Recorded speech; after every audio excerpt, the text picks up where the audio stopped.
Lord Alderdice, or John should I say, Absolutely. a long-time acquaintance and friend. Welcome to Lord Speaker's Corner. Thank you very much indeed. You're an individual with extensive experience, both in a professional capacity and in a political capacity. And your profession as a psychiatrist, but also politically, is a central player in the Northern Ireland peace process for decades, leader of your party and a speaker of the Northern Ireland Assembly on that. How have these two distinct experiences informed your approach to politics? Well, John, they're very closely connected with each other, because one of the problems I had growing up as a young person in Northern Ireland when things were breaking down into violence again was I was very troubled by the violence. I thought, look, we must find some kind of way of living together. But the other thing was I wanted to understand why ordinary, in many cases decent people could sometimes espouse rather ugly ideas and practices.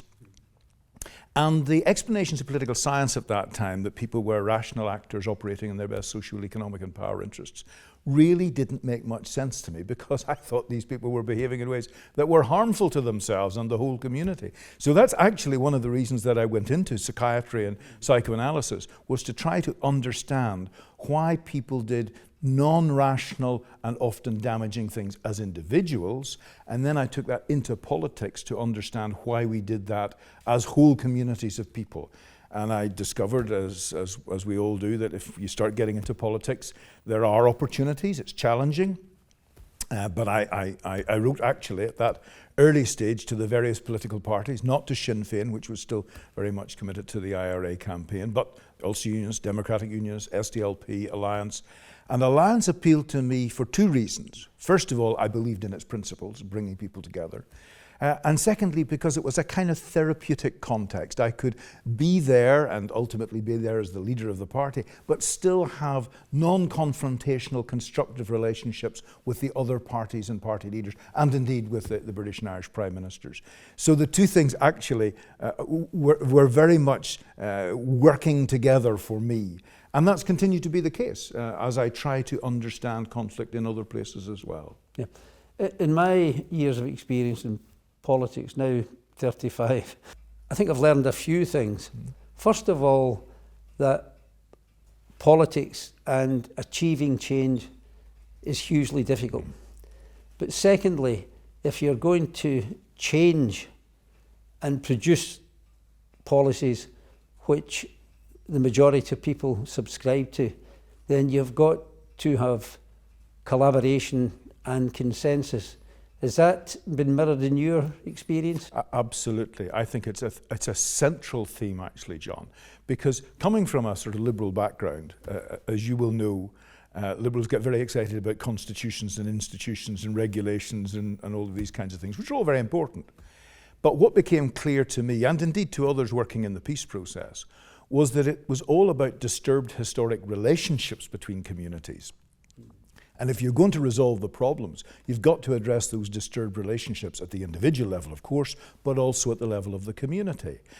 If you do that, then all of these other things can be addressed.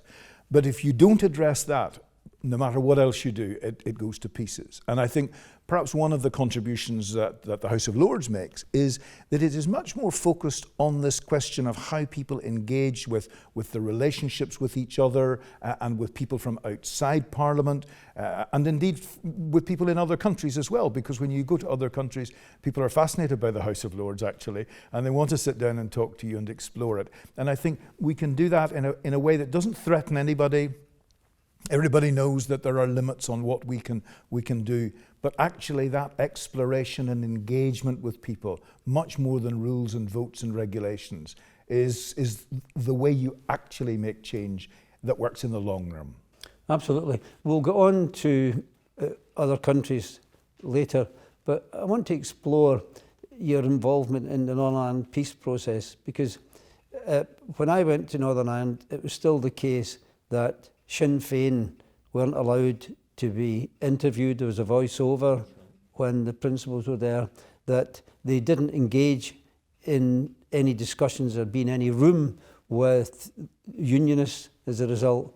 And they certainly didn't handshake any minister or opposition politician. So there seemed a hopeless situation from that. How did we get to the situation where not only were they in the one room, but they entered the Northern Ireland Assembly together? And you have a central perspective in that, being the Speaker of the Northern Ireland Assembly. I think there were a series of things that happened that affected the way people thought. I mean, first of all, it had gone on for quite a long time, and it was clear to people on both sides, from a military perspective, whether it was the British Army, the police in Northern Ireland, or indeed the IRA themselves, that while the IRA couldn't be defeated, they couldn't win, and vice versa. So then people began to say, well, what's the alternative? Do we just keep on doing this forever? The analysis at that stage had been that you'd never get agreement with the people who were involved in violence, including the loyalist paramilitaries. So you just got the more moderate, reasonable people in the various parties together and reached an agreement and marginalised the extremists, which is all very reasonable. It just didn't work because the IRA and the loyalist paramilitaries could always do something to blow the whole thing apart, literally. And I remember one day we were sitting in a situation like this in Stormont because the four leaders, John Hume, Ian Paisley, Jim Molyneux and myself, would often get together with no advisors or nobody from the British and Irish governments and just say, look, what are we going to do about things? And John said, I think I've got to talk to the IRA. And I remember Jim Molyneux sitting over here and his face just went completely white. And he said, well, that's it, there's no hope then. Because he felt that if John did that, he was engaging with people who would never agree to anything that unionists could live with. And indeed, unionists would even find it difficult to continue engaging with John. And I was very troubled by it because I realized that if we went along the way we were going, Jim was right, there was no hope. And I wasn't prepared to let go of that. And so I said, well, I think we've got to test what John says to destruction. And that requires a complete change of attitudes and reactions. And I remember when I was first elected to Belfast City Council, the first person to come on and say hello to me immediately after the election was Alex Maskey, who was, of course, the whip of Sinn Féin, indeed the whip of the IRA on the council, and immediately put his hand out, as you say. And I thought, what am I going to do here? And I thought, I've got to engage with this person as a human being. And I shook hands with him. It was not about becoming buddy pals. It wasn't about ignoring the things his organisation had been involved in. It was about saying, let's, as human beings, try to find if we can make a more human place for people to live and work. And we gradually moved along, making it clear to the IRA and loyalist paramilitaries that if they wanted to engage in politics, there was a road into that, but they had to find a way of giving up the violence. That was the thing that was poisoning everything. They could absolutely, in the case of the IRA and Sinn Féin, have a vision of a united Ireland, and it was entirely legitimate to follow that through as long as it was done without threat through democratic politics. And it took a long time, and it was difficult and painful, and there were almost ethical problems in the whole thing. How do you engage with people like that? But ultimately, the ethical question was, do I remain loyal to the past and the things that are important there, or do I remain loyal to my children and grandchildren and try to create a better future for them? And that's the direction I and many others decided to go. There is something interesting and fascinating about particular countries and communities around the world. And there's some places you go and they're very nice people and so on, but that's fine. There are other places you go and you have, as you say, almost left a part of yourself there, and you want to go back and you want to engage. So where have you left your part of your political soul in the globe? There are parts of me that absolutely love places like India and the African bush, but the place that at the moment is strongest in its attraction for me is the old city of Jerusalem, for faith reasons. But also for political reasons. It's an absolutely central place. And if you're concerned about conflict, as I am, then this is the place where the three great Abrahamic faiths have a central concern. The soul, as you would say, of these three great faiths is there in the holy city of Jerusalem. And yet, unable to get on with each other. In fact, sometimes unable to get on even within the families themselves. And so I've been spending increasing amounts of time there exploring the conflict over the holy places in Jerusalem, because I think if we don't solve that, the problems don't remain there. You know, if there's trouble about holy places in Jerusalem, it doesn't just suddenly appear in Gaza or in the West Bank. It appears in Birmingham. It appears, all over the world, people who have an identification with the Holy City because they're Christians, because they're Jews, because they're Muslims, feel very, very strongly when something happens there. And that's one of the reasons I focus. And the other is because for me it's a really important place too. Yeah, you're just back from there. I am, So yes. That's tell right. us your latest thinking on Jerusalem. I think there's two almost conflicting dimensions of it. One is that the politics, which was beginning to move in a positive direction, the coalition government, which is effectively put together by Yair Lapid, a friend and colleague I've known for many years. In fact, I knew his father in politics before that, put together this extraordinary coalition of people from the right, from the centre, and even one of the Islamist parties together in government. But of course, when that step forward was taken, and you've seen this in Northern Ireland too, when a step forward is taken, there's almost always a reaction back against it. The other side of that is that I see much more cooperation between the various Christian communities there, the Greek Orthodox and the Anglican communities in particular, but not just them, working more closely together on the holy places and prepared to be quite creative and imaginative. So there are very good things happening, but we shouldn't be under any illusion. Each time you take a step forward, there are those who are frightened by that, troubled by it, and they pull back. And I think we're into a place now where, sadly, over the next number of months or year or two, we could see difficulties emerging, which is why it's so important to be in there trying to do what you can. Not to tell people what to do, but to help them explore things in a more creative way. One thing that has impressed me during my time as Lord Speaker has been the soft power of the House of Lords. Now, it's very hard to describe that to people on the outside, but given that you're a member of the House of Lords, given that you're very active both in here and now out with the House of Lords working, what benefit has being a member of the House of Lords been to you? Well, obviously, it gives you a tremendous opportunity to ask questions and put forward propositions on the areas that you're interested in. You can put down questions, written or oral questions, to ministers, and sometimes they're questions about the way the government's handling things, but sometimes they're questions that just draw out information that government can get that as an individual you can't get the hold of. And you can have debates, and of course you can vote. But there are other aspects of it too. I say to new members coming into the House, you know, every day can be a masterclass in the House of Lords here. As you sit and listen to other members speaking, people who are global experts on various things, as you engage with them about the things you're interested in, it opens up all sorts of possibilities quite extraordinarily. And so that's very, very helpful. The other thing is, to be honest, when you invite people to come to have a conversation with you, if you invite them to come to the House of Lords, 10 chances to 1 they'll come because they think, well, that's going to be quite interesting, actually.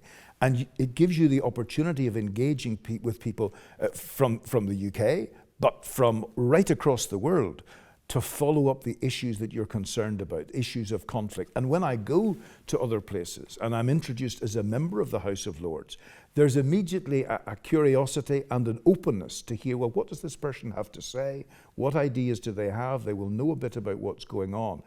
But I think you've articulated the situation in the House of Lords very well, in that in your situation, when you come here, you contribute your expertise and experience, but you're suggesting a global reach for members in the House of Lords.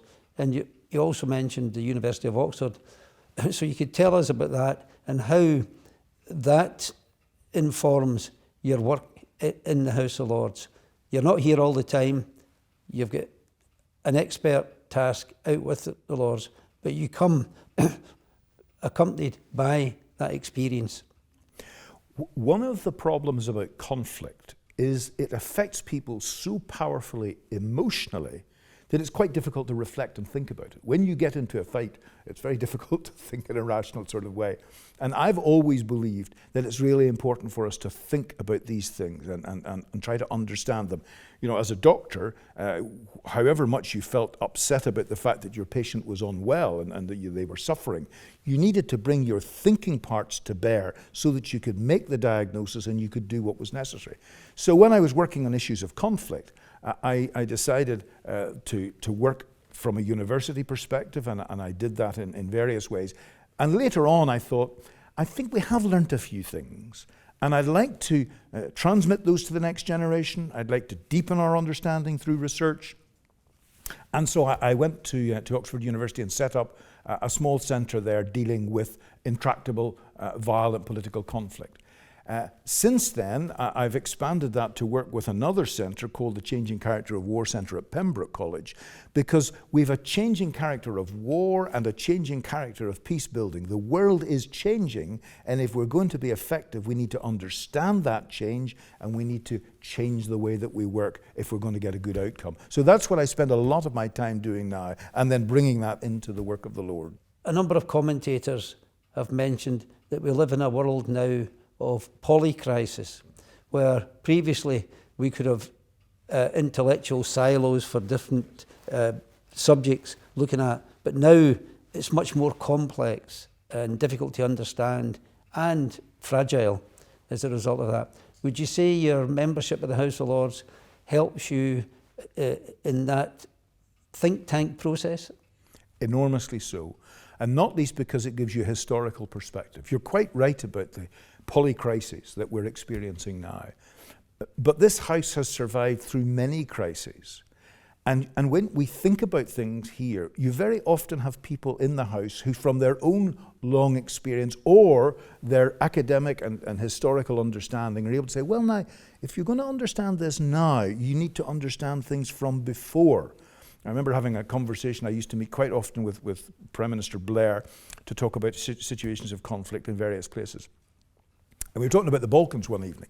And I said, well, of course, you can't really understand what's going on in the Balkans if you don't remember what happened when Gladstone and Disraeli were in your situation as Prime Minister. And he said, John, I don't really know anything about things before the Second World War. And I thought to myself, that's why we ended up in Afghanistan. Because anybody that knew anything about the British in Afghanistan in the 1800s knows you don't go in there and win. You go in there and lose.